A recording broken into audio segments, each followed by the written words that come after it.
नमस्कार दोस्तों, सभी को वेरी गुड मॉर्निंग। मनोविज्ञान के विशेष एमसीक्यू बैच में विशेष प्रश्नों के साथ में फिर आज मैं हाजिर हूं और आप सब भी तैयार होंगे उसके लिए। तो शुरुआत करते हैं दोस्तों प्रश्नों से। आज का हमारा पहला प्रश्न है, वहां से हम शुरुआत कर रहे हैं। आपको भी प्रयास करना है उसका सही उत्तर क्या है वहां तक आप पहुँचें और सही उत्तर देने की कोशिश करें। दोस्तों पहला प्रश्न हमारा आज का, जिसमें हम बात करते हैं बालक के मस्तिष्क का सर्वाधिक विकास किस अवस्था में होता है। बालक के मस्तिष्क का सर्वाधिक विकास किस अवस्था में होता है। यहाँ पर अपने को बालक के मस्तिष्क के सर्वाधिक विकास को लेकर के विचार करना है और किस अवस्था में होता है उस जवाब तक हमें पहुँचना है। बिल्कुल राधे राधे, जय श्री कृष्णा, जय श्री श्याम। सभी को एक बार फिर से नमस्कार और प्रश्नों पर आप आ जाइए। दोस्तों प्रश्नों पर पहला प्रश्न हमारा है, बालक के मस्तिष्क का सर्वाधिक विकास किस अवस्था में होता है। बाल्यावस्था में, शैशवावस्था में, किशोरावस्था में या उत्तर बाल्यावस्था में। कौन सी अवस्था होती है जिसमें बालक के मस्तिष्क का सर्वाधिक विकास होता है। Very good. Dheeraj Meena, MH Rathore, Naina, Kamlesh, उसके बाद में हीना, प्रवीण, सबाना और राजेश स्वामी, पूनम, आप सब ने इसका सही जवाब दिया है और आप सबका मानना है कि शैशवावस्था वो अवस्था होती है जिसमें बालक का सर्वाधिक मानसिक विकास होता है। बालक का सर्वाधिक मानसिक विकास होता है शैशवावस्था में। बिल्कुल आपने सही बोला। जैसा कि दोस्तों आपने पढ़ा होगा कि हमारे एक बालक जो होता है उसमें मस्तिष्क का भार जन्म के समय लगभग 350 ग्राम होता है और जॉन लॉक के अनुसार उस समय मस्तिष्क कोरे कागज़ के समान होता है। लेकिन आपने ये भी पढ़ा होगा कि गुड एनएफ के अनुसार 3 वर्ष की आयु में बालक के मस्तिष्क का आधा विकास हो जाता है।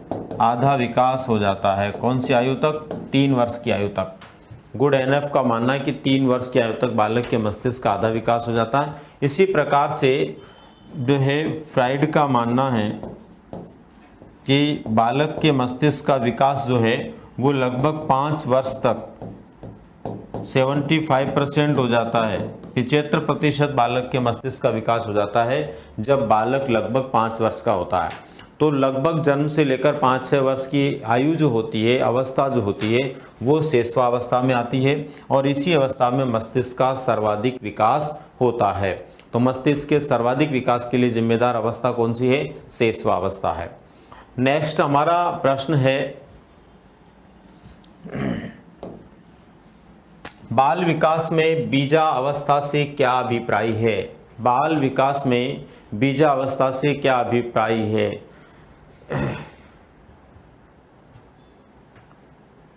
क्वालिटी कम करें, ये तो आपको करना अपने मोबाइल से भाई, टेक्निकल टीम थोड़ी करेगी। आपके मोबाइल में ऑप्शन आता है कि आप कौन सी क्वालिटी में देखना चाहते हैं। जिस क्वालिटी में आप देखना चाहते हैं वो आपको करना पड़ेगा, यहाँ से नहीं है, यहाँ से फिक्स रहता है।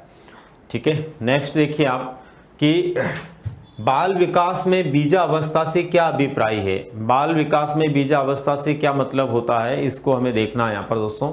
तो 0 से 2 माह तक की अवस्था बीजावस्था होती है।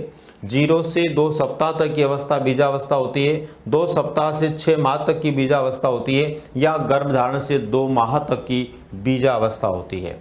तो यहाँ पर देखिए आप सभी लोगों के आंसर उपलब्ध हो रहे हैं। आपने अलग अलग प्रकार से उत्तर दिए हैं। कोई इसमें ए आंसर दे रहा है तो कोई बी दे रहा है, कोई सी और कोई डी दे रहा है। सभी तरह के उत्तर आप लोग दे रहे हैं। जो मैं देख पा रहा हूँ अभी उनमें सही उत्तरों में हीना का सही उत्तर है, राहुल का सही उत्तर है, इसी प्रकार से शुभ का सही उत्तर है, श्वेता शर्मा ने सही उत्तर दिया है, कृष्णा गोदारा ने, रवि शर्मा, गिरधारी लाल और अनिल धाकड़, आपका अब तक सही जवाब मिला है जो मुझे दिख पा रहे हैं। दोस्तों आपने जवाब दिया है 0 से लेकर के 2 सप्ताह का जो काल होता है, इस काल को बीजावस्था के नाम से जानते हैं। बीजावस्था के नाम से, जैसे कि हमने पढ़ा है गर्भधारण का जो समय होता है, उस गर्भधारण के समय सबसे पहले जब शुक्राणु और अंडाणु मिलकर के बीज और अंडाणु मिलकर के युक्ता नामक आकृति बनाते हैं। युक्ता नामक आकृति जिसको हम जाइगोट कहते हैं, जिसको हम जाइगोट के नाम से जानते हैं, ये जाइगोट जो होता है ये लगभग 2 सप्ताह तक रहता है और फिर उसके बाद में ये 2 सप्ताह के बाद में लगभग 32 कोशिकाओं में बदल जाता है और फिर भ्रूण के रूप में बालक जो है बाहर निकलकर मां के गर्भ की दीवार से चिपक जाता है। तो यहाँ तक का जो समय होता है लगभग 2 सप्ताह का या 15 दिन का, उस समय को हम क्या बोलते हैं, बीजावस्था बोलते हैं। तो ध्यान रखना है, गर्भ काल में बालक का जब विकास होता है उस समय 0 से 2 सप्ताह तक का जो काल होता है उस काल को हम बीजावस्था के नाम से जानते हैं। नेक्स्ट क्वेश्चन है दोस्तों ये आपके लिए, देखो, रंगों की पहचानना, रंगों को पहचानना, गिनती लिखना, वस्तु को क्रम से जमाना। रंगों को पहचान जाना, गिनती को लिखना और वस्तुओं को क्रम से जमाना कौन सी अवस्था की विशेषता है? कौन सी अवस्था के अंदर बालक ये सब कार्य करने लग जाता है? बाल्यावस्था में, किशोरावस्था में, शैशवावस्था में, प्रौढ़ावस्था में, कौन सी अवस्था में बालक इन कार्यों को करता है? ठीक है, बताइए फटाफट से किसको एकदम सही इसका उत्तर आ रहा है।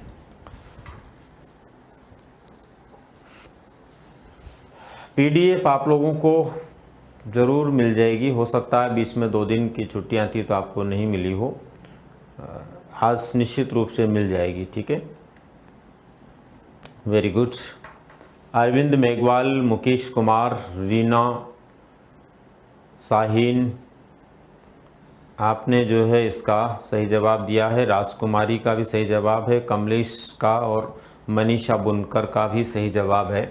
आप सबका मानना है कि रंगों को पहचानना, गिनती लिखना, वस्तुओं को क्रम से जमाना ये बाल्यावस्था की विशेषता होती है। बिल्कुल सही दोस्तों, बाल्यावस्था वो अवस्था होती है जो मूर्त संक्रियात्मक अवस्था होती है पियाजे के अनुसार, और ये वो अवस्था होती है जिसमें मूर्त रूप में दिखाई देने वाली जो वस्तुएं होती है उन वस्तुओं को लेकर के बालक बालिकाएं विचार करने लगते हैं और विचार करते हुए किसी निष्कर्ष की प्राप्ति तक वो पहुंचने लगते हैं। इस प्रकार से इस अवस्था के अंदर बालकों में जो विशेषता देखने को मिलती है वो क्या मिलती है? रंगों को पहचानने लग जाते हैं, गिनती लिखना, छोटी मोटी संक्रियाएं करना, जोड़ बाकी करना, इसी तरह से संकेतों को पहचानना, त्रिभुज, आयत, वर्ग, इन आकृतियों को पहचानना, वस्तुओं को जमाना, छोटे बड़े क्रम में बनाना, ये सब कुछ इनको आ जाता है। तो राइट आंसर है बाल्यावस्था। सुनिश्चित रूप से इसका भी ज़्यादातर लोगों ने सही जवाब दिया है, कुछ लोगों का यहाँ पर गलत रहा, पर मैक्सिमम लोगों ने इसको भी एकदम सही प्रकार से जवाब दिया है। उम्मीद करता हूँ कि नेक्स्ट जो क्वेश्चन है आपका वो भी आप सही कर पाएंगे, एकदम सही जवाब आप देंगे। अगला हमारा जो प्रश्न है वो है, देखो ये वाला, बालकों में सौंदर्य अनुभूति विकसित करने का, बालकों में सौंदर्य अनुभूति विकसित करने का आधारभूत साधन है। कौन सा ऐसा आधारभूत साधन है जिससे बालकों में सौंदर्य अनुभूति की जाती है? बालकों में सौंदर्य अनुभूति के संबंध में प्रकृति का अवलोकन करवाते हुए बालकों को सौंदर्य अनुभूति आप करवा सकते हैं, दूरदर्शन कार्यक्रम के माध्यम से करवा सकते हैं, विभिन्न खेलकूद या साहित्य के अध्ययन के माध्यम से करवा सकते हैं। बताइए क्या हो सकता है इसमें? बहुत आसान प्रश्न है, MCQ क्लास। बताना भी क्या लिख रहा है ये, कुछ ऐसे कमेंट्स बताया करो रोक के। और नीचे लाओ, नीचे ले जाओ।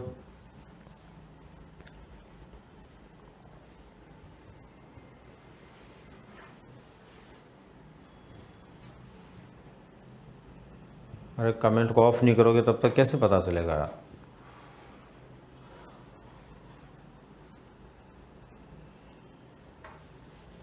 देखो इसका राइट आंसर क्या होगा? बालकों में सौंदर्य अनुभूति विकसित करने के लिए आधारभूत साधन क्या है? तो आप में से कई लोगों ने इसका जो जवाब भी दिया है, रिया सिरोही ने, प्रिंस ने, इसके अलावा निधि ने, शोभा मोदी ने इसका जवाब दिया है, ममता धाकड़ ने भी इसका जवाब दिया है, और भी कई विद्यार्थी हैं जिन्होंने इसका सही जवाब दिया है। आपका मानना दोस्तों कि प्रकृति का अवलोकन करवाते हुए यदि हम किसी बालक में विकास की दिशा में उसको आगे बढ़ाने का प्रयास करते हैं तो सुनिश्चित रूप से ऐसा होता है कि बालकों में सौंदर्य से संबंधित अनुभूति होती है। बालकों में सौंदर्य अनुभूति को विकसित करने के लिए जो साधन काम में आता है, जो साधन उपयोगी है, वो प्रकृति का अवलोकन है। क्योंकि जितनी प्रकृति का अवलोकन करवाएंगी, प्रकृति से सुंदर संसार में कुछ भी नहीं है।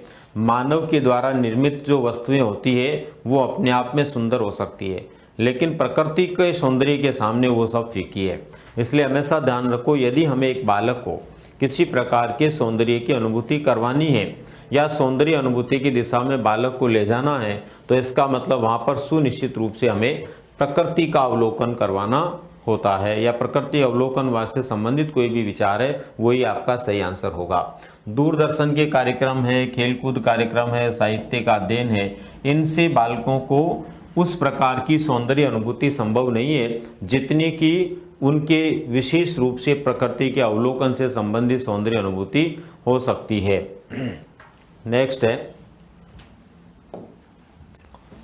खेल के माध्यम से संवेगात्मक तनाव व द्वंद्व निकल जाने का सिद्धांत कहलाता है। खेल के माध्यम से संवेगात्मक तनाव व द्वंद्व निकल जाने का सिद्धांत कहलाता है। क्या कहलाता है? खेल के माध्यम से, यानी कि एक बालक जो है खेल खेलते हुए तनाव से मुक्त हो जाता है और द्वंद्व उसका दूर हो जाता है। ये सिद्धांत कौन सा सिद्धांत है? बहुत आसान सा है। द्वंद्व का सिद्धांत है, तनाव का सिद्धांत है, मनोरंजन का सिद्धांत है, रचना का सिद्धांत है। अभी पोल सिस्टम में समय लगेगा थोड़ा सा ना, नया अपडेट आएगा तब शुरू होगा। बिल्कुल जल्दी ही आपकी क्लास चलते चलते ही वो भी हो जाएगा, उसका भी आपको पता लगेगा। तो देखो, इसका सही जवाब दिया है धोली चौधरी ने, गोलू ने, अर्चना ने, सुनीता ने, पिंकी त्यागी, गोलू शर्मा, कुसुम राठौड़, आपने इसका सही जवाब दिया है। और आप सभी के जवाब के अनुसार यदि हम बात करें तो क्या सही होगा, इस तक हम पहुँचें तो मनोरंजन का सिद्धांत आपने माना है। बिल्कुल आपका जवाब एकदम सही है कि मनोरंजन का सिद्धांत होता है।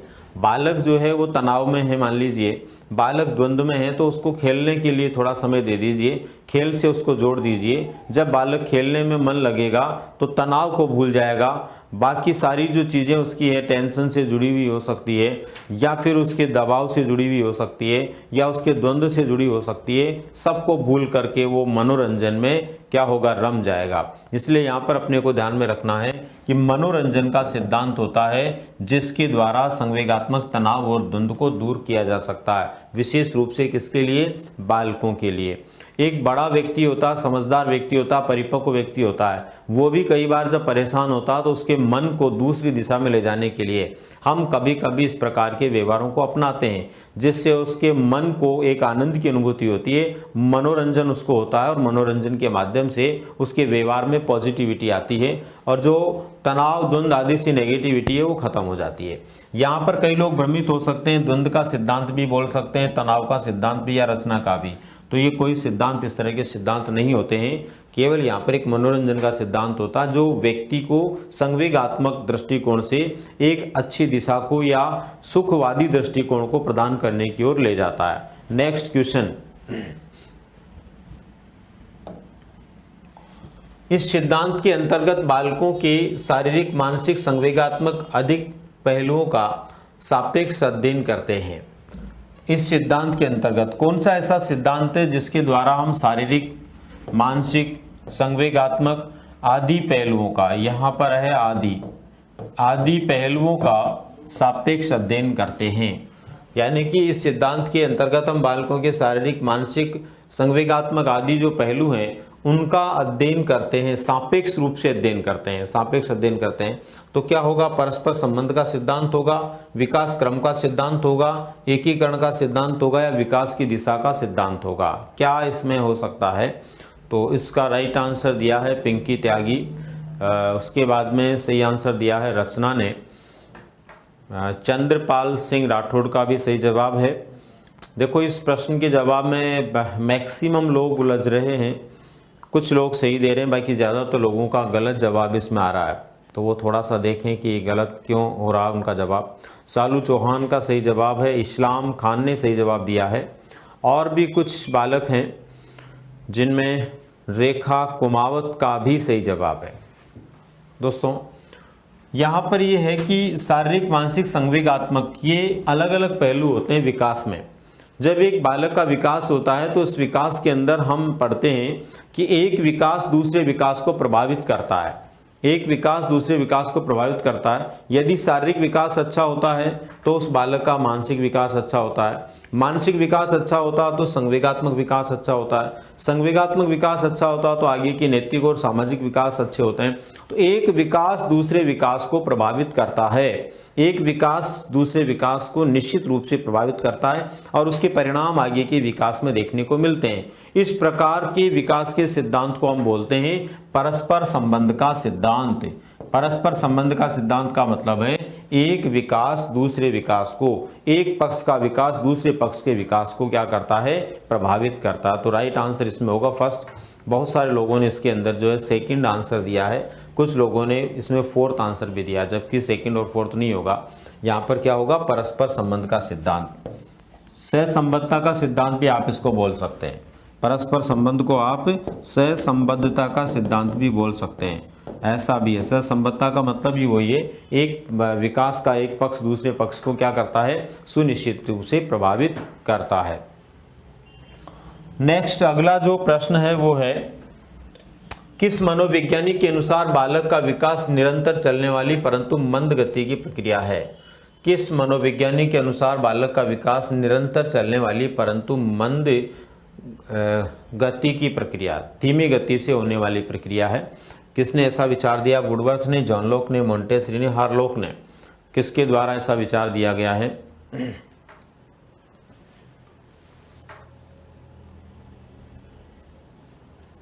बिल्कुल ऐसा कतई संभव नहीं है कि 100% प्रश्न क्लास में से पूछे जाएं। कोई ये सोचे कि 100% प्रश्न इसमें से ही आएंगे क्लास में से, तो ऐसा संभव नहीं है। हम केवल और केवल पाठ्यक्रम और विषय वस्तु के अनुपात में मैक्सिमम बताने का प्रयास करते हैं। प्रश्न कुछ भी आ सकता है, तो कोई ये इस तरह का नहीं लिखें और न इस तरह का कोई दावा कर सकता कि 100% उसी में से आएगा जो पढ़ाएंगे। प्रयास सबका सकारात्मक होता है। नेगेटिव विचारधारा मत पालिए अपने आप में। जितना आप पढ़ सकते हैं मैक्सिमम पढ़िए, अधिकतम पढ़ने का प्रयास कीजिए।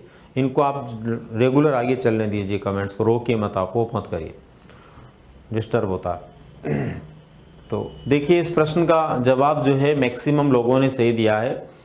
दिव्या चौहान ने सही जवाब दिया है, उसके बाद में धोली चौधरी का सही जवाब है, सुशीला का सही जवाब है, उसके बाद में जो है ज्वाला प्रसाद ने सही जवाब दिया है, सुमनजीत का सही जवाब है, राजेंद्र का, और प्रदीप कुमार का सही जवाब। देखो इसमें 40% लोग जो हैं वो सही जवाब दे रहे हैं, 60% का गलत जवाब है। जबकि इस प्रश्न के बारे में मैंने सोचा था कि ये ऐसा प्रश्न है जिसमें 100% सही जवाब मिलेगा, 100% विद्यार्थी सही जवाब देंगे, ये मेरी सोच थी। लेकिन उसके जस्ट अपोजिट जाकर के आप लोगों ने 60% ने गलत जवाब दिया, 40% का सही जवाब है। तो ऐसे सरल से सरल प्रश्न जो हैं, जो बार बार परीक्षा में आते रहते हैं दोस्तों, इनको तो कम से कम आपको स्मरण रखना जरूरी है। एक से अधिक बार ये प्रश्न परीक्षा में आ चुका है और यहाँ पर भी एक से अधिक बार टेस्टों में इस प्रश्न को दे दिया गया होगा आपको। बहुत सारे जो टेस्ट हुए हैं उनमें कई बार ये प्रश्न आपके सामने आया होगा। क्लास के अंदर भी इस प्रश्न को बताते समय, इस विचार को बताते समय पूरा फोकस किया जाता है, फिर भी हम वहाँ पर गलती कर रहे हैं। तो गलती नहीं करें भाई, सोच विचार करके जवाब दें। हर लोग ने कहा था कि विकास जो होता है बालक का वो जीवन पर्यंत चलने वाली सतत और निरंतर प्रक्रिया है। लेकिन ये सतत और निरंतर जो प्रक्रिया चलती है जीवन पर्यंत, इसमें विकास जो होता है वो मंद गति से होता है। विकास जो होता है वो मंद गति से होता है। नेक्स्ट क्वेश्चन है, एक बालक सामाजिक रूप से पूर्ण विकसित माना जा सकता है? एक बालक सामाजिक रूप से पूर्ण विकसित माना जा सकता है यदि उसके व्यवहार में, एक बालक सामाजिक रूप से पूर्ण विकसित माना जा सकता है यदि उसके व्यवहार में, उसके व्यवहार में क्या हो, अपने साथियों के बीच लोकप्रिय हो। मतलब पूर्ण विकसित कब होगा वो बालक, या उस बालक के लिए हम कब कह सकते हैं कि वो परिपक्व बालक है? पूर्ण विकसित का मतलब यहाँ परिपक्व से आप लगा सकते हैं। तो अपने साथियों के बीच लोकप्रिय हो जाए, परिवार के सभी लोगों के साथ में स्वस्थ संबंध हो, विभिन्न प्रकार के व्यक्तियों के साथ में अच्छा व्यवहार करना आता हो, ज़्यादातर समय यार दोस्तों के बीच में गुजारता हो। कौन से बालक के बारे में आप कह सकते हैं कि वह एकदम सही प्रकार का पूर्ण विकसित बालक है? बिल्कुल रामनिवास, एकदम सही बात है, तुम्हारे सभी उत्तर सही आते हैं। मैं भी, पर ऐसा कोई आवश्यक नहीं है कि यहाँ से नाम बोलने के बाद ही आपको लगे कि हमारा सही है। आप आंसर मिलाया करें बाद में कि वाकई में क्या सही है।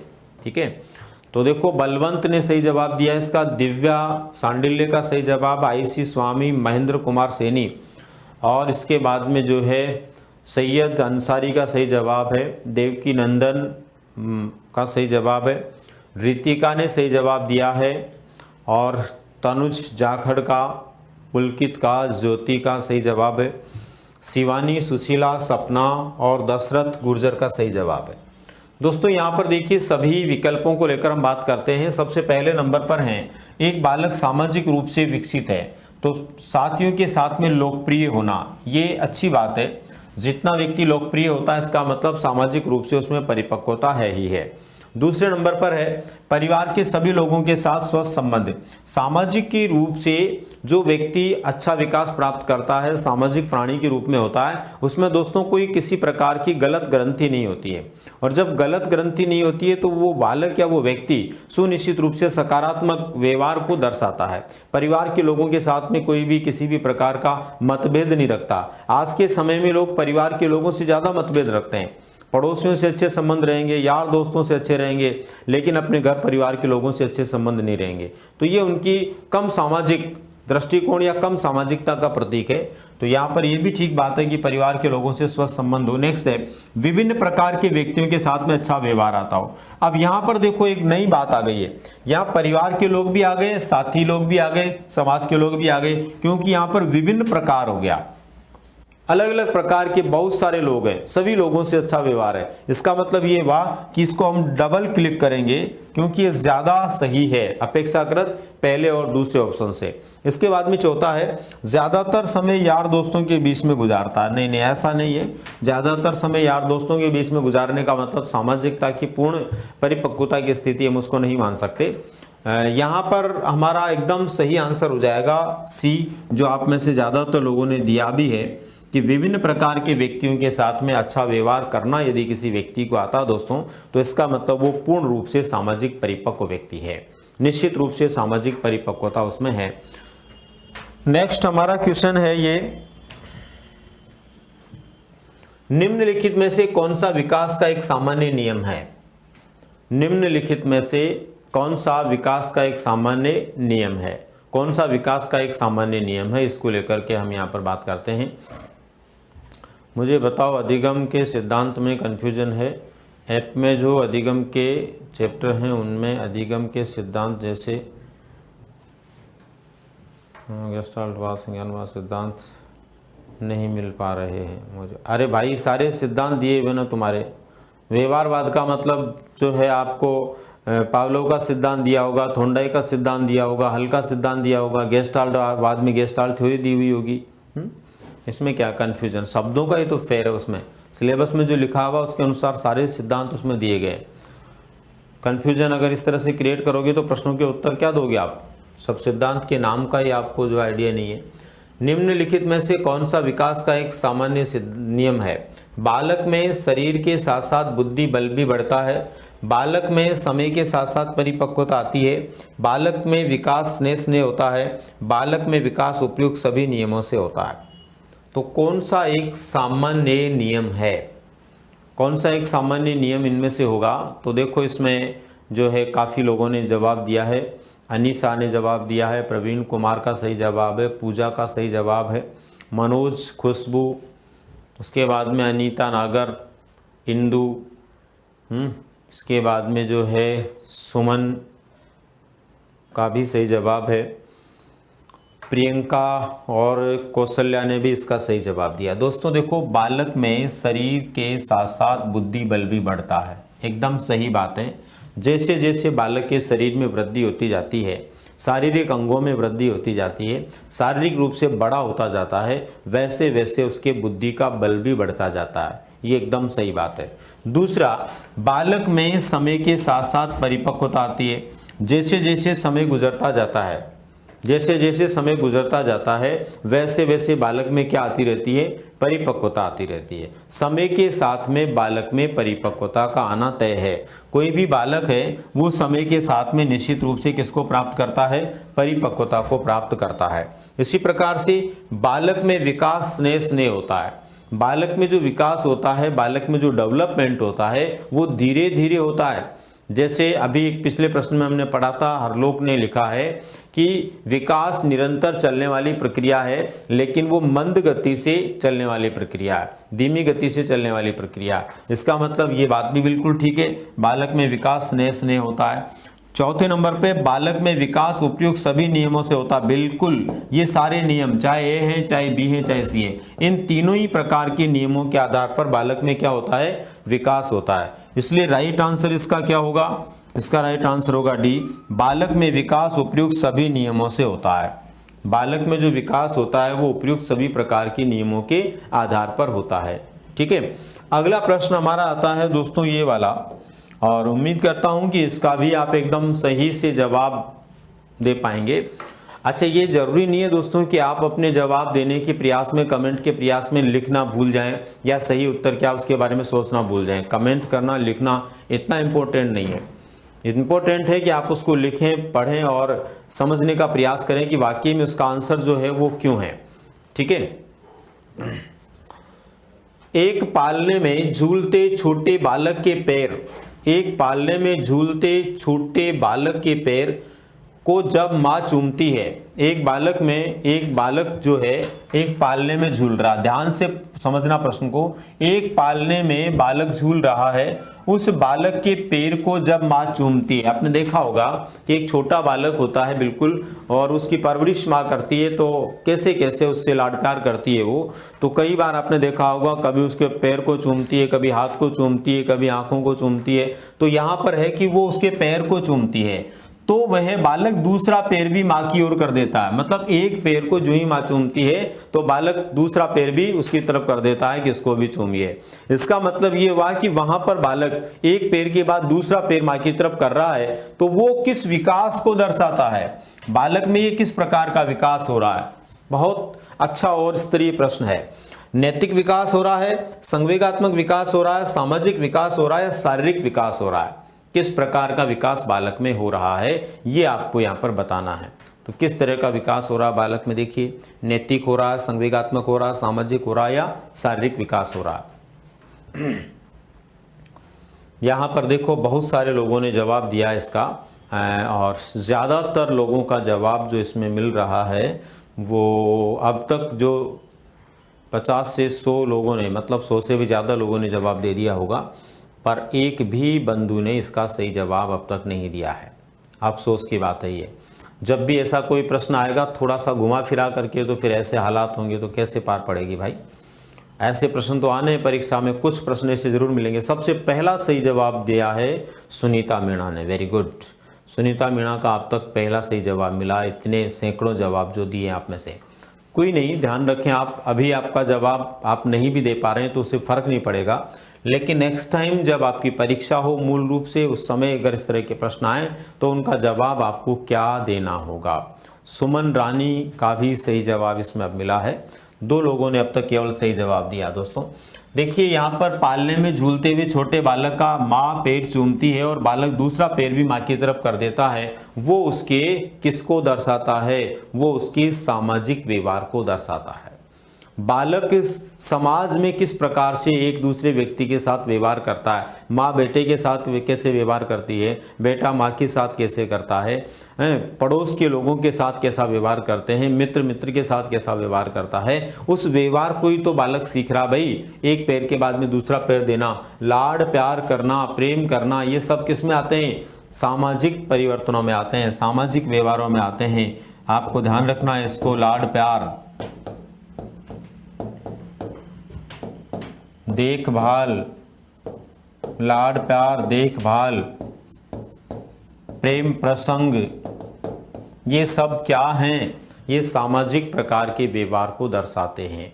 ठीक है, तो सामाजिक विकास की ओर इंगित करता है। तो राइट आंसर हमारा क्या हो जाएगा भाई, सामाजिक विकास हो जाएगा। बहुत सारे लोगों ने इसका बी जवाब दिया है, 90% लोगों का बी जवाब है संवेगात्मक। तो संवेगात्मक नहीं है ये सामाजिक विकास है।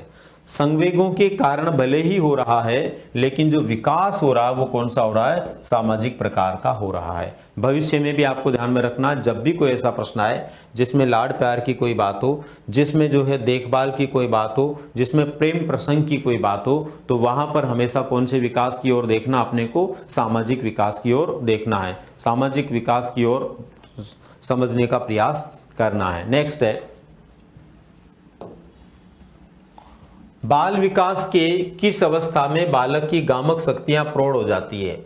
बाल विकास की किस अवस्था में, बाल विकास जो होता है बालक का, उसके अंदर कौन सी प्रकार की शक्तियां पैदा हो जाती है, कौन सी प्रकार की शक्तियां पैदा हो जाती है। बाल विकास की किस अवस्था में बालक की गामक शक्तियां प्रौढ़ हो जाती है। गामक शक्तियों का बड़ा हो जाना, प्रौढ़ हो जाना।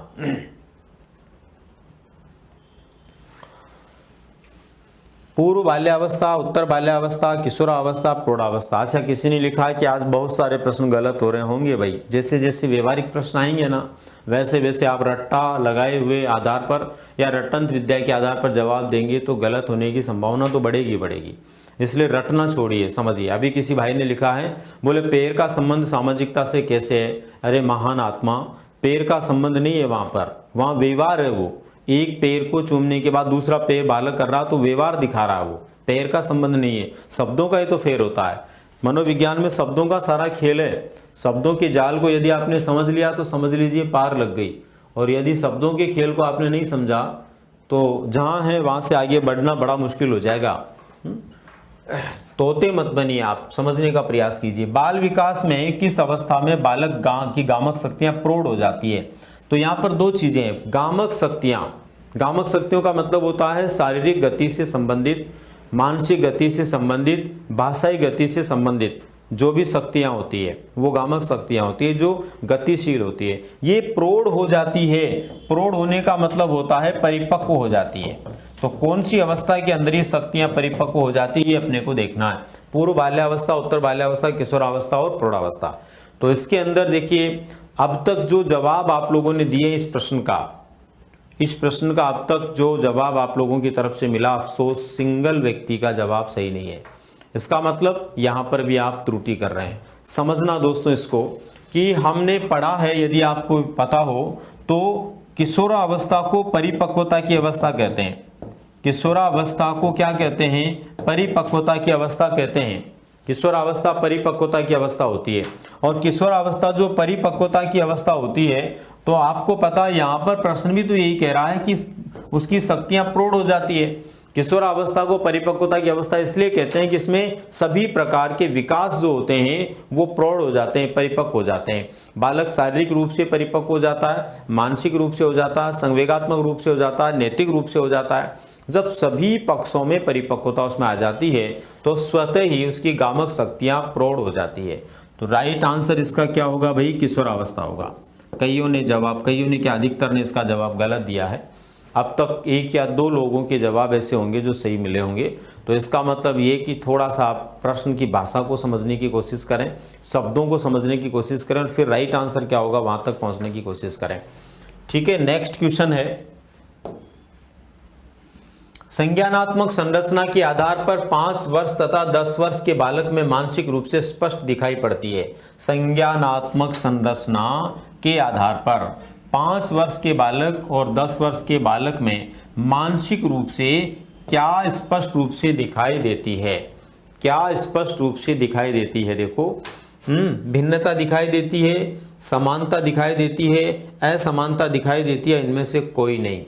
तो क्या इनमें से ऐसी विशेषता है जो 5 व 10 वर्ष के बालकों के बीच में आपस में दिखाई देती है।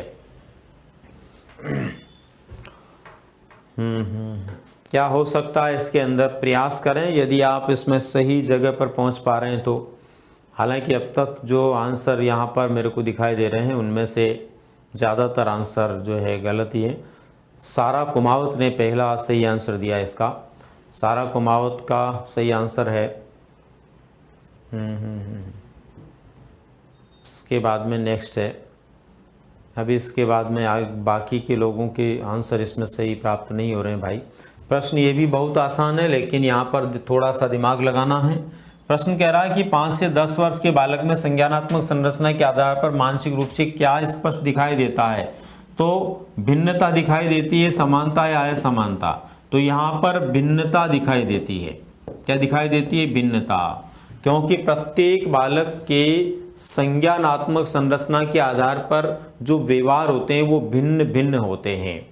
व्यवहार जो होते हैं क्या होते हैं? भिन्न भिन्न होते हैं। भिन्न भिन्न प्रकार के व्यवहार वहां पर दिखाई देते हैं। तो यहाँ पर ध्यान रखना है, इसका राइट आंसर क्या होगा? भिन्नता वहां पर दिखाई देती है।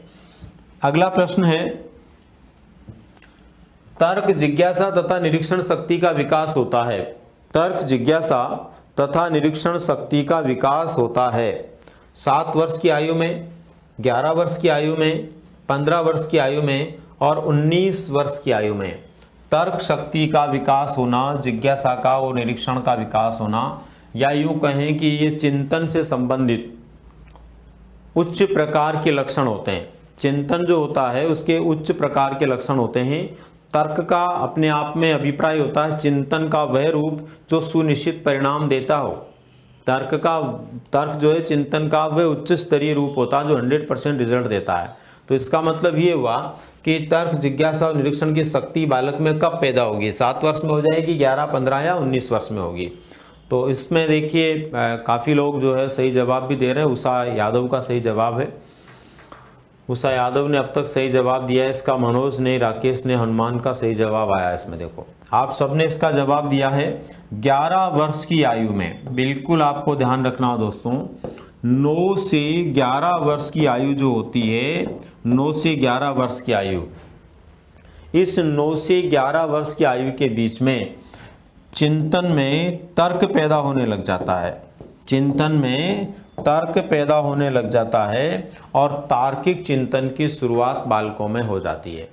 जब बालकों में यहाँ पर तार्किक चिंतन की शुरुआत होती है तो इसका मतलब सुनिश्चित रूप से 11 वर्ष ही ऐसा ऑप्शन है जहाँ पर हम कह सकते हैं कि बालक तर्क जिज्ञासा और निरीक्षण का धनी हो जाता है, या बालक में ये शक्तियाँ डेवलप हो जाती है।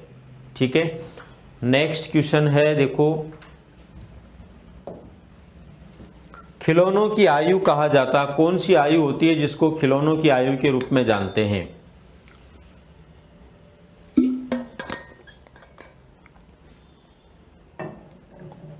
पूर्व बाल्यावस्था, उत्तर बाल्यावस्था, शैशवावस्था, उपयुक्त सभी। तो ये भी आपको इसमें ध्यान रखना है कि यहाँ पर बहुत बार ये प्रश्न परीक्षा में आता रहा है। प्रश्न की भाषा को थोड़ा सा समझना होता है और प्रश्न की भाषा के अनुसार इसका जवाब देना होता है। अभी तक इसका जवाब जो है सोनम मीणा ने सही जवाब दिया है।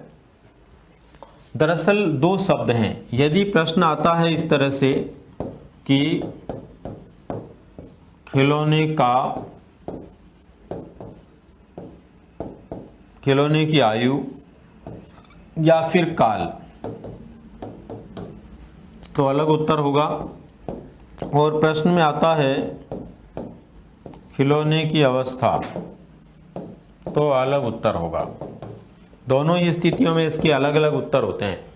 यदि प्रश्न आता है खिलौने की आयु या काल, तो आयु या काल के लिए हमेशा इसका आंसर होगा पूर्व बाल्यावस्था, यानी कि 5-6 वर्ष की अवस्था। ठीक है, इस समय बालक पूर्णतः खिलौनों से खेलता है। और अगर अवस्था की बात करें तो ये पूरी एक अवस्था के बारे में बताता है। तो 0 से लेकर के 6 वर्ष की जो अवस्था है, जिसको हम 5-6 वर्ष की अवस्था के रूप में जान सकते हैं, जो शैशवावस्था होती है, ये अवस्था खिलौनों की अवस्था कहलाती है। तो यहाँ पर आयु पूछा गया है, आयु पूछा गया या काल पूछा गया, तो राइट आंसर क्या होगा? पूर्व बाल्यावस्था। ध्यान रखना है, आयु या काल पूछे तो पूर्व बाल्यावस्था, और यदि वहां पर अवस्था पूछे तो शैशवावस्था। नेक्स्ट क्वेश्चन है, शैशवावस्था में विकसित संवेगों की अभिव्यक्ति होती है। शैशवावस्था में बालकों में जो संवेग पैदा होते हैं, शेषवा अवस्था में बालकों में जो संवेग पैदा होते हैं, ये संवेग कौन सी अवस्था में जाकर के अभिव्यक्त हो जाते हैं? संवेगों की अभिव्यक्ति के संदर्भ में कौन सी अवस्था महत्वपूर्ण होती है? जो शेषवा अवस्था में पैदा होते हैं। तो देखिए, बताइए क्या हो सकता है? शेषवा अवस्था में संवेग पैदा होते हैं, वो कौन सी अवस्था में अभिव्यक्त होते हैं? बाल्यावस्था में, किशोरावस्था में, प्रौढ़ावस्था में या सभी में? कौन सी अवस्था में मुख्य रूप से होंगे? धीरेन्द्र शर्मा, सुरेंद्र शर्मा का सही जवाब है। रेशम मीणा का भी सही जवाब है। Very good. इसके बाद में जो है कैलाश जाट, सोना मीणा, चेनाराम, सरस्वती, आपने भी इसका सही जवाब दिया है। और आप सबका मानना है कि बाल्यावस्था में ऐसा होगा। बिल्कुल, हमेशा ध्यान रखना है, शेषवा अवस्था के अंदर जो संवेग विकसित होते हैं बालकों में, जन्म से लेकर के 2 वर्ष की आयु तक, ब्रिजेस के अनुसार जन्म से लेकर 2 वर्ष की आयु तक सभी संवेग पैदा हो जाते हैं। सभी संवेग जो होते हैं बालकों में पैदा हो जाते हैं। संवेग पैदा हो जाते हैं जन्म से लेकर 2 वर्ष की अवस्था तक। लेकिन ये संवेग जो होते हैं, इनकी अभिव्यक्ति जो होती है, बालक इन संवेगों के आधार पर अपने व्यवहार का प्रदर्शन जो करता है, लगभग सभी संवेगों के आधार पर वो बाल्यावस्था में शुरू होता है। इसलिए शेषवावस्था में विकसित संवेगों की अभिव्यक्ति को लेकर प्रश्न आए तो राइट आंसर होगा बाल्यावस्था। निम्न में से कौन सा कथन विकास के संबंध में सही नहीं है? इनमें से कौन सा ऐसा कथन है जो विकास के संबंध में सही नहीं है? कौन से कथन को विकास के संबंध में हम सही नहीं मानेंगे? विकास प्रतिमानों की कुछ निश्चित विशेषताओं की भविष्यवाणी की जा सकती है। विकास प्रतिमानों की कुछ निश्चित विशेषताओं की भविष्यवाणी की जा सकती है। विकास का उद्देश्य वंशानुगत क्षमता का विकास करना है। विकास का उद्देश्य वंशानुगत क्षमता का विकास करना है। विकास के विभिन्न क्षेत्रों में संभाव्य खतरे नहीं होते। प्रारंभिक विकास के बाद के विकास से अधिक महत्वपूर्ण होते हैं। तो यहाँ पर प्रश्न है भाई कि कौन सा कथन विकास के संबंध में सही नहीं है, मतलब गलत कथन कौन सा है वो यहाँ पर हमें चुनना है। तो कौन सा कथन इसमें गलत होगा? अगर हम बात करते हैं पहले कथन की, तो पहला कथन है विकास प्रतिमानों की कुछ निश्चित विशेषताओं की भविष्यवाणी की जाती है। बिल्कुल ये सही कथन है। विकास के अनुसार हम कुछ भविष्यवाणियां कर सकते हैं। जैसे उदाहरण के तौर पर हम कहते हैं कि शारीरिक विकास अच्छा होगा तो मानसिक विकास भी अच्छा होगा। शारीरिक विकास अच्छा होगा तो मानसिक विकास भी अच्छा होगा, ऐसा हम बोल सकते हैं। मानसिक विकास अच्छा होगा तो संवेगात्मक अच्छा होगा। तो कुछ प्रतिमानों के आधार पर हम भविष्य के बारे में कुछ बोल सकते हैं। नेक्स्ट है विकास का उद्देश्य वंशानुगत क्षमता का विकास करना है। वंशानुगत क्षमता का विकास करना भी विकास का उद्देश्य है। बिल्कुल, एक बालक वंशक्रम के आधार पर जिन क्षमताओं को लेकर पैदा होता है, वंशक्रम के आधार पर जिन गुणों को लेकर पैदा होता है, उन गुणों को डेवलप करने की जो प्रोसेस होती है वो भी अपने आप में विकास में दृष्टिगोचर होती है, क्योंकि विकास जो होता है वो वंशक्रम और वातावरण का गुणनफल होता है। नेक्स्ट है विकास के विभिन्न क्षेत्रों में संभाव्य खतरे नहीं होते, ये गलत बात है। विकास के विभिन्न क्षेत्रों में प्रत्येक अवस्था के अपने खतरे होते हैं। शेषवावस्था के अलग खतरे होते हैं, बाल्यावस्था के अलग होते हैं, किशोरावस्था के अलग होते हैं। जैसे किशोरावस्था को हम जीवन का कठिन काल कहते हैं, तो इसीलिए तो कहते हैं उसमें बहुत सारे खतरे होते हैं। बालक को यदि समय पर सही दिशा नहीं देंगे तो गलत दिशा में चला जाएगा, समय रहते सही दिशा देंगे तो उन्नति को प्राप्त करेगा। इसका मतलब सभी जो अवस्थाएं होती हैं उनमें संभाव्य खतरे नहीं होते, ये बात गलत लिखी हुई है। और ये प्रश्न हमारा ये कह रहा है कि जो सही नहीं है उसी को अपने को छांटना है।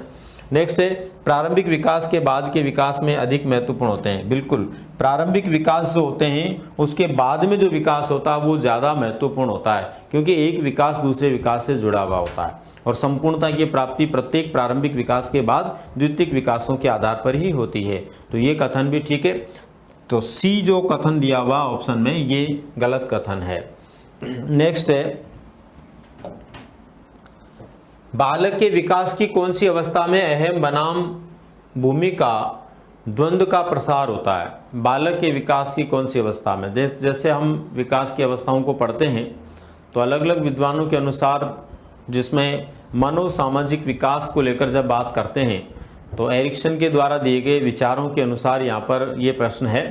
तो इसमें बताया गया है कि बालक में के विकास की कौन सी अवस्था में अहम बनाम भूमिका द्वंद्व होता है। अहम बनाम भूमिका जो है कौन सी अवस्था में देखने को मिलती है? बाल्यावस्था, किशोरावस्था, आरंभिक प्रौढ़ावस्था, मध्य प्रौढ़ावस्था। तो दोस्तों इसमें हम बात करते हैं कि जो अवस्था होती है विशेष रूप से कौन सी वाली, आपके जवाबों की यदि हम प्रतीक्षा करते हैं तो आप में से अभी तक जो है इस प्रश्न को लेकर के सही जवाब नहीं आया है भाई। काफ़ी लोग जो है सी और डी और ए भी जवाब इसमें दे रहे हैं, पर अभी सही जवाब अपना क्या है देखो, तो ये है सही जवाब किशोरावस्था। इसका ध्यान रखना आप। किशोरावस्था जो है, उस किशोरावस्था के लिए ऐसा माना गया है एरिक्सन के सिद्धांत में कि वहाँ पर अहम बनाम भूमिका ये द्वंद्व होता है, और इसी द्वंद्व को सही समझते हुए एक निष्कर्ष को प्राप्त करते हुए, एक विशेष प्रकार की जीवन शक्ति को प्राप्त करते हुए बालक या किशोर विकास की दिशा को प्राप्त करता है। तो अब इसका राइट आंसर होगा किशोरावस्था। नेक्स्ट है, बालक की किस अवस्था में सामान्यतया बुद्धि का विकास पूर्ण हो जाता है?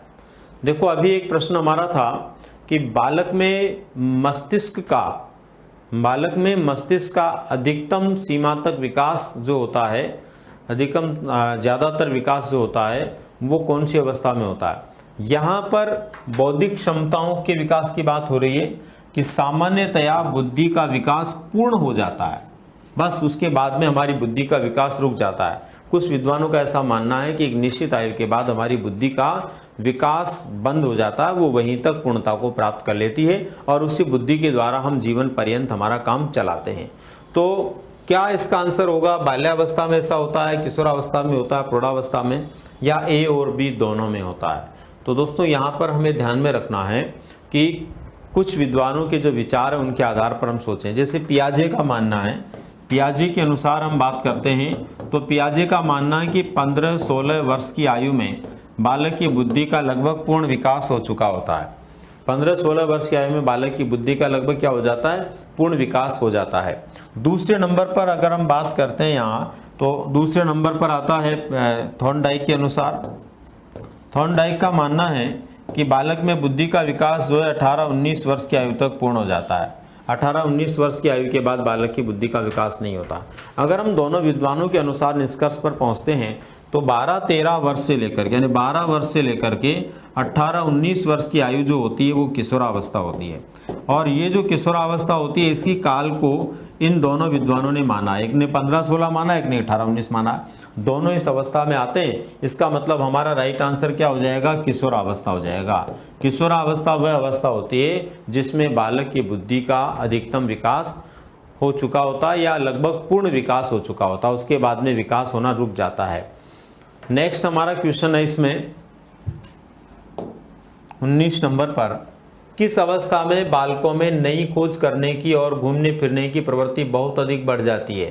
कौन सी अवस्था होती है जिसमें बालकों में नई खोज करने के संदर्भ में विचारधाराएं बढ़ जाती है और साथ ही साथ वो इधर उधर घूमने में ज़्यादा भरोसा करते हैं? घूमना उनको अच्छा लगता है, घूमते हुए आनंद लेने की, आनंद करने की अनुभूति उनको होती है। तो कौन सी अवस्था होती है वो? किस अवस्था में ऐसा होता है कि बालक घूमना फिरना चाहते हैं या फिर बालक जो है मौज मस्ती करना चाहते हैं? शैशवावस्था, बाल्यावस्था, किशोरावस्था, प्रौढ़ावस्था। Very good. बनीता ने सही जवाब दिया है। पीएन बागदी का सही जवाब है। सतपाल, हेमलता लोहार, उसके बाद में जो बंटी आपका सही जवाब है। आप सबने इसमें जो जवाब दिया है वो है बाल्यावस्था। बाल्यावस्था वो अवस्था होती है दोस्तों जिस अवस्था के समय बालक नई खोज की दिशा में प्रवृत्त होता है, और सबसे बड़ी बात यह है कि उस अवस्था में बालक खेलने में अपना समय गुजारना चाहता है। दिन भर वो गांव में भी घूमता रहेगा, खेलता रहेगा, इधर उधर भटकता रहेगा, मतलब बिना उद्देश्य के भटकना भी इस आयु की विशेषता है, निरुद्देश्य इधर उधर घूमना भी इस आयु की विशेषता है। नेक्स्ट है एंड्रोसिन ग्रंथियों की परिपक्वता बालक के किस प्रकार के व्यवहार का निर्धारण करती है? एंड्रोसिन ग्रंथियां जो होती है जिनकी परिपक्वता बालक में जब हो जाती है, जिनकी वजह से परिपक्वता आती है, तो दोस्तों ये किस प्रकार के व्यवहार का निर्धारण करती है, इनके द्वारा कौन से प्रकार के व्यवहार का निर्धारण होता है। तो जहाँ पर आपकी जो क्लास का मिलता है, लाइव क्लास का, उसी के क्षेत्र में आपको जो PDF भी मिलता है, आप उसको देखेंगे ध्यान से तो मिल जाएगा, ऐसी बात नहीं है। तो एंड्रोसिन ग्रंथियों की परिपक्वता बालक के किस व्यवहार का निर्धारण करती है? परिपक्व मानसिक व्यवहार का, परिपक्व शारीरिक व्यवहार का, परिपक्व संवेगात्मक व्यवहार का, या इन सभी का। तो क्या इसमें हो सकता है 20 नंबर के क्वेश्चन में? तो 20 नंबर के क्वेश्चन में अभी तक मोनिका ने इसका सही जवाब दिया है, उसके बाद में कमलेश ने सही जवाब दिया है। आपका जवाब आया इसमें परिपक्व संवेगात्मक व्यवहार, यानी कि एंड्रोसिन ग्रंथियों की परिपक्वता जो निर्धारण करती है, जो दर्शाती है, वो किसको दर्शाती है? वो दर्शाती है परिपक्व संवेगात्मक व्यवहार को। परिपक्व संवेगात्मक व्यवहार का मतलब है कि उस व्यक्ति में एंड्रोसिन ग्रंथियों की क्या हो गई है? परिपक्वता हो गई है। नेक्स्ट क्वेश्चन हमारा इसमें है, देखो,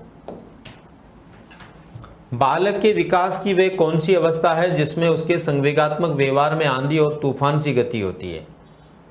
बालक के विकास की वह कौन सी अवस्था है जिसके संवेगात्मक व्यवहार में आंधी और तूफान की अवस्था होती है? जैसे कि इस संदर्भ में कहा गया है स्टैनली हॉल का एक विचार। स्टैनली हॉल ने अपना विचार दिया है कि अमुक अवस्था जो होती है वो संवेग और आवेगों के कारण संघर्ष और तूफानों की अवस्था होती है। तो वो अमुक अवस्था कौन सी है? स्टैनली हॉल ने कौन सी अवस्था के बारे में ये विचार दिया है? वही अपना यहाँ पर जवाब होगा, क्योंकि यहाँ पर आंधी तूफान सी अवस्था बताई गई है संवेगात्मक व्यवहार में। तो शैशवावस्था, बाल्यावस्था, किशोरावस्था, प्रौढ़ावस्था, इसमें से देखो कुछ लोगों ने जवाब दिया है। सुनीता चौधरी, मंजू ने जवाब दिया है, और आपका जवाब है किशोरावस्था, बिल्कुल राइट आंसर है। किशोरावस्था के संदर्भ में स्टैनली हॉल ने कहा था कि ये संवेग और आवेगों के संदर्भ में संघर्ष और तूफानों की अवस्था होती है, किशोरावस्था। अगला प्रश्न है,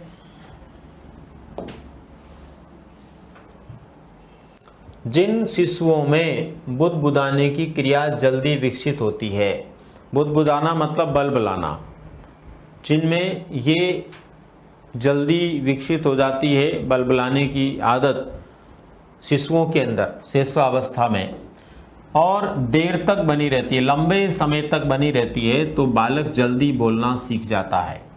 ये एक कथन है, एक विचार है। तो भाषा विकास के संदर्भ में ये कथन है बालक में। तो भाषा विकास के संदर्भ में ये विचार देने का श्रेय किसको जाता है? भाषा विकास के संदर्भ में इस तरह का विचार जो है बुल्लर ने दिया है, राउथ ने दिया है, लाइनिंग या स्टुअर्ट ने दिया है। तो दोस्तों यहाँ पर ध्यान में रखना है, ये विचार देने का जो श्रेय जाता है वो जाता है राउथ को।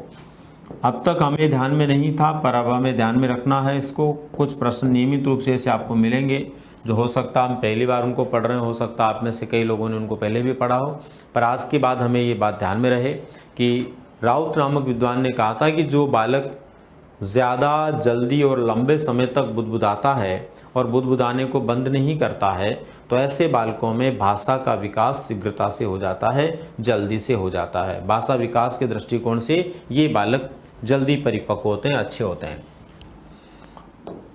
अगला हमारा प्रश्न देखिए, बहुत बड़ा प्रश्न है, थोड़ा सा ध्यान से आपको पढ़ना है, फिर उसके बाद में राइट आंसर क्या हो सकता है उसकी तरफ बढ़ना है। एक 6 वर्ष की लड़की खेलकूद में असाधारण योग्यता का प्रदर्शन करती है। लड़की मात्र 6 वर्ष की है, लेकिन खेलकूद में असाधारण योग्यता का प्रदर्शन करती है, मतलब बहुत बेहतर प्रदर्शन करती है। सामान्यतया 6 वर्ष का बालक ऐसा प्रदर्शन नहीं कर सकता। ऐसा प्रदर्शन उस बालिका के द्वारा किया जाता है। उसके माता पिता दोनों खिलाड़ी हैं, नित्य प्रशिक्षण प्राप्त करने के लिए उसको भेजते हैं। यानी माता पिता दोनों खिलाड़ी हैं और साथ ही साथ उस बालिका को खेलने के लिए, ट्रेनिंग लेने के लिए भी भेजते हैं, प्रशिक्षण भी उसको दिलवाते हैं। कोच के माध्यम से उसको विभिन्न प्रकार के खेलों के प्रशिक्षण भी दिलवाते हैं और सप्ताहांत में उसे प्रशिक्षण देते हैं, खुद भी प्रशिक्षण देते हैं। दूसरी जगह पर भी उसको प्रशिक्षण लेने के लिए भेजते हैं और खुद भी उसको प्रशिक्षण देते हैं। बहुत संभव है कि उसकी क्षमताएं निम्नलिखित दोनों के बीच परस्पर प्रतिक्रिया का परिणाम होती है। बहुत संभव है कि उसकी क्षमताएं निम्नलिखित दोनों के बीच परस्पर प्रतिक्रिया का परिणाम होती है। क्या? आनुवंशिक और पर्यावरण, बुद्धि और विकास, स्वास्थ्य और प्रशिक्षण, अनुशासन और पौष्टिकता। तो क्या इसका राइट आंसर होगा इनके अंदर? तो दोस्तों यहाँ पर जो है माता पिता उसकी खिलाड़ी है फर्स्ट नंबर पर, तो ये बात है। सेकेंड नंबर पर बात आती है कि उसको ट्रेनिंग देने के लिए भी भेजते हैं। इसका मतलब कई बार आपने देखा होगा कि माता पिता के व्यवहारों का प्रभाव संतानों पर भी आता है। माता पिता के व्यवहारों का प्रभाव किस पर आता है? संतानों पर भी आता है। और जब संतानों पर आता है तो निश्चित रूप से संतान जो है उससे प्रभावित होती है। तो देखो सरिता है, रश्मि है, ज्योति है, जया है, सीताराम, मनोज, आप सबने जो है इसका जवाब दिया है। और वो जवाब है आनुवांशिकता और वातावरण या पर्यावरण, दोनों का परिणाम है दोस्तों। माता पिता उसके खिलाड़ी हैं, उसका परिणाम भी उसमें है, उनके प्रभाव भी उसमें है, और साथ ही साथ में उसको प्रशिक्षण जो मिल रहा है वातावरण से, वो प्रशिक्षण भी उसके व्यवहार को अच्छा बना रहा है। तो राइट आंसर हमारा इसमें क्या हो जाएगा? आनुवांशिकता और पर्यावरण दोनों। अगला हमारा प्रश्न है, देखो ये वाला, एक बालक का विकास मूल रूप से प्रभावित होता है। एक बालक का जो डेवलपमेंट होता है, एक बालक का जो विकास होता है, वो मूल रूप से किससे प्रभावित होता है? उसके वंशक्रम और वातावरण से, केवल वंशक्रम से, केवल वातावरण से, वंशक्रम, वातावरण एवं सांस्कृतिक परिवेश से। क्या राइट हो सकता है इसमें? क्या एकदम सही हो सकता है इसमें? उसके वंशक्रम से और वातावरण से होगा, केवल वंशक्रम से होगा, केवल वातावरण से होगा। तो देखो यहाँ पर ये तो हम समझ सकते हैं दोस्तों कि केवल वंशक्रम से भी नहीं होगा और केवल वातावरण से भी नहीं होगा। ये दोनों तो उत्तर इसके बिल्कुल नहीं होंगे। यहाँ तक तो सभी विद्यार्थी पहुँच गए होंगे। अब हमारे पास में दो विकल्प बचते हैं, दो विकल्प बचते हैं, जिनमें एक है वंशक्रम और वातावरण। और बिल्कुल हम ऐसा पढ़ते हैं कि विकास जो होता है वंशक्रम और वातावरण का गुणनफल होता है। विकास किसका गुणनफल होता है? वंशक्रम और वातावरण का। तो उस परिभाषा के अनुसार पहला विकल्प इसमें सही हो जाता है। लेकिन दोस्तों यहाँ पर हम बात करें कि एक बालक का विकास मूल रूप से प्रभावित होता है, ये पूछ रहा वो, तो यहाँ पर वंशक्रम भी आ रहा है, वातावरण भी आ रहा है, और इसके अलावा सांस्कृतिक परिवेश भी आ रहा है। यानी वंशक्रम, वातावरण और सांस्कृतिक परिवेश, तीन चीज़ें इसमें एक साथ आ रही है। तो इसका मतलब ये हुआ कि ये ज़्यादा संपूर्णता को दर्शाता है। यानी प्राकृतिक वातावरण भी इसमें आ गया और सामाजिक वातावरण भी इसमें आ गया, एकदम खुले शब्दों में। तो ज़्यादा राइट आंसर हमारा क्या हो जाएगा भाई? वंशक्रम और वातावरण के साथ साथ में सांस्कृतिक परिवेश जो होता है, ये भी बालक के व्यवहारों को, बालक के विकास को क्या करता है? बहुत अधिक मात्रा में प्रभावित करता है। नेक्स्ट और अंतिम प्रश्न आज का हमारा ये वाला, किशोरावस्था के सामाजिक विकास को प्रभावित करने वाला वातावरण संबंधित कारक कौन सा है? किशोरावस्था के सामाजिक विकास को, किशोरावस्था में होने वाला जो सामाजिक विकास है, सोशल डेवलपमेंट है, उस सोशल डेवलपमेंट को प्रभावित करने वाला वातावरण से संबंधित कारक कौन सा होगा? बुद्धि है, संवेग है, शारीरिक ढांचा है, या साथी समूह का प्रभाव है? कौन सा ऐसा है इनमें से जो बालक के सामाजिक विकास को प्रभावित करेगा? देखो अंतिम प्रश्न है, अंतिम प्रश्न का जवाब तो सभी लोगों का एकदम सही होना चाहिए, परफेक्ट होना चाहिए। क्या आंसर हो सकता है? जल्दी से लिखो एक बार आप।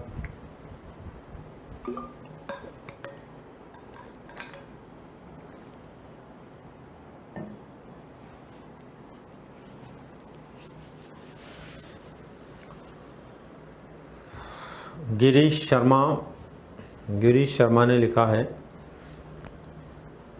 बाकी और लोगों के भी जवाब आ रहे हैं, पर देखो इधर उधर आ रहे हैं, कोई ए कोई बी इस तरह से जवाब दे रहा, कोई सी दे रहा।